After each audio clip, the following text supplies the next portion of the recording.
तो आइए शुरू करते हैं मौर्योत्तर काल या गुप्त पूर्व काल के पार्ट सेकंड के आंसरों के।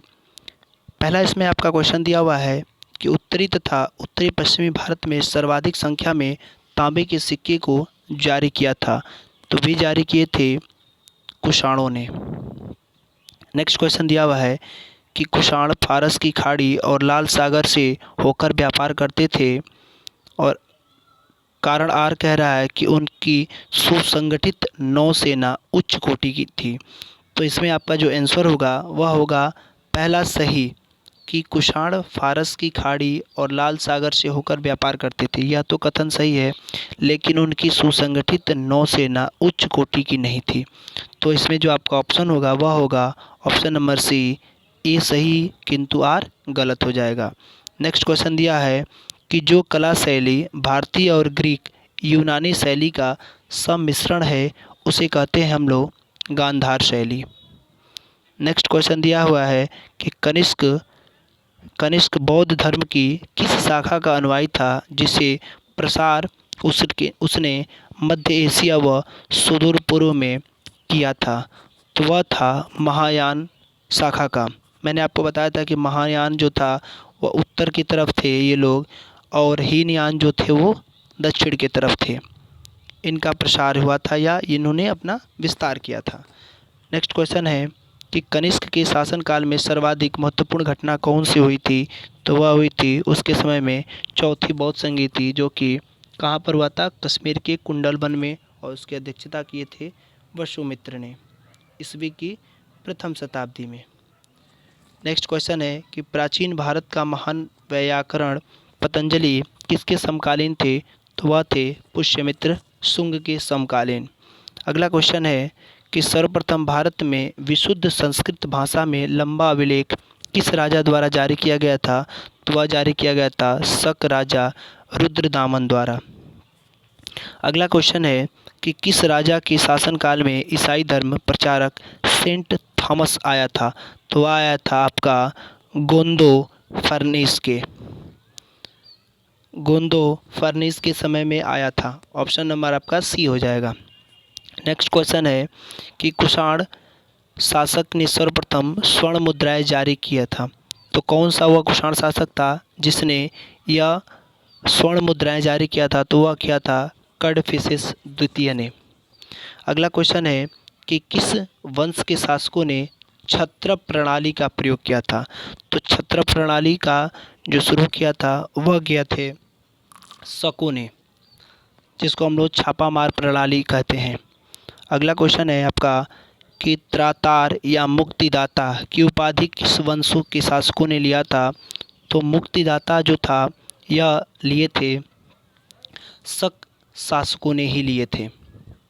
अगला क्वेश्चन है कि प्राचीन काल में भारत पर आक्रमण के संबंध में कौन सा कालानुक्रम सही है? तो सबसे पहले आए थे यूनानी, उसके बाद आए थे शक, उसके बाद आए थे यूनानियों के बाद आपका पार्थियन आए थे, पार्थियन के बाद शक आए थे, और शक के बाद जो आए थे वो आए थे कुषाण। लेकिन आपको जो ऑप्शन दिया हुआ है वो ऑप्शन में यूनानी, शक और कुषाण, जो कि आपका ऑप्शन नंबर ए हो जाएगा।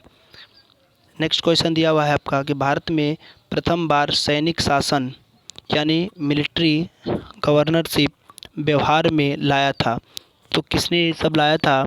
तो वह लेकर आए थे ग्रीकों ने। ग्रीकों द्वारा यह व्यवस्था चालू की गई थी। नेक्स्ट क्वेश्चन दिया हुआ है कि ईसा पूर्व दूसरी सदी में प्रारंभ में उत्तरी अफगानिस्तान में स्थापित भारत यूनानी राज्य था, तो वह था आपका यूनानी शासक जो थे वो थे बैक्ट्रिया। नेक्स्ट क्वेश्चन दिया हुआ है आपका कि चार धातुएं सोना, चांदी, तांबा, सीसा में बनाने वाले सिक्कों को क्या कहा जाता था? तो वह कहा जाता था कारसार्पण कहा जाता था उसको। नेक्स्ट क्वेश्चन है सर्वप्रथम रोम के किन किन लोगों का व्यापार प्रारंभ हुआ था? तो सर्वप्रथम रोम के साथ किस या किन लोगों का व्यापार प्रारंभ हुआ था? तो वह हुआ था तमिल एवं चेरो शासकों द्वारा यह व्यापार चालू किया गया था। नेक्स्ट क्वेश्चन है आपका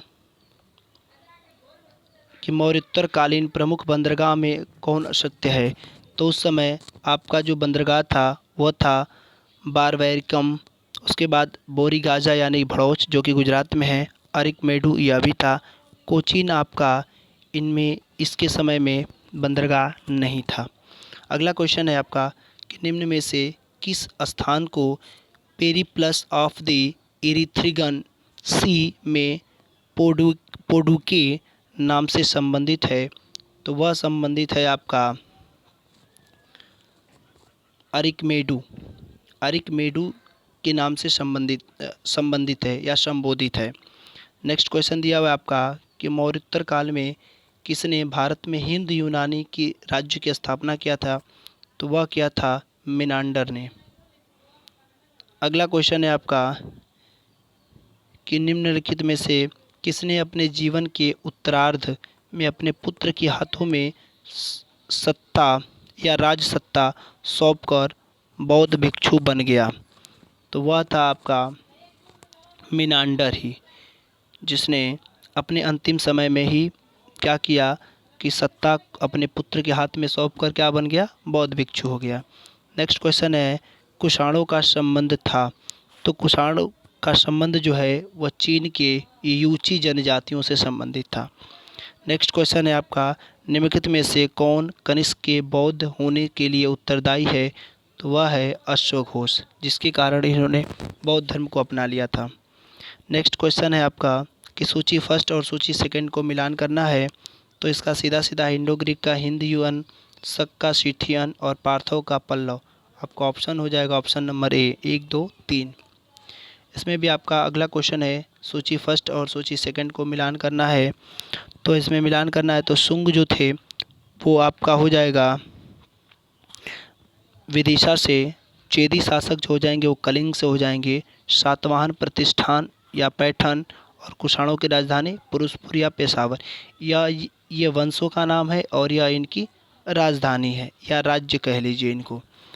अगला है क्वेश्चन आपका कि रोमन साम्राज्य के अनुसरण पर किस वंश के शासकों ने कैसर या सीजर की उपाधि धारण की थी।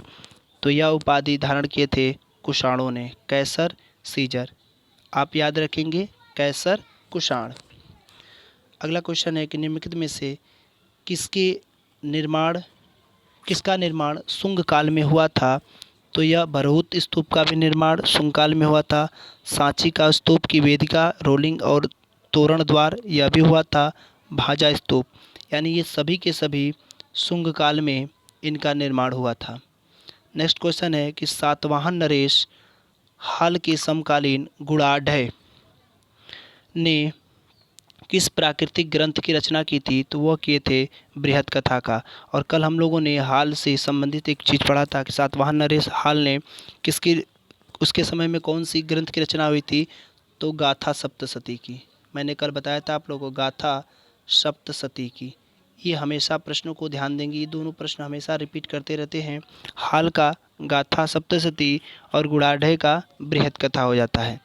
नेक्स्ट क्वेश्चन दिया हुआ है कि निम्नलिखित में से कथनों पर विचार करना है। तो पहला कथन दे रहा है कि सातवाहन शासक बौद्धों पर अत्याचार करते थे। तो ये गलत है। दूसरा ऑप्शन दिया हुआ है कि पुष्यमित्र शुंग बौद्धों को संरक्षण देते थे। यह भी गलत है। और दिया हुआ है कि बोध गया में शशांक ने बोधि वृक्ष को कटवा दिया था। तो यह सही है कि बोधि वृक्ष को किसने कटवाया था।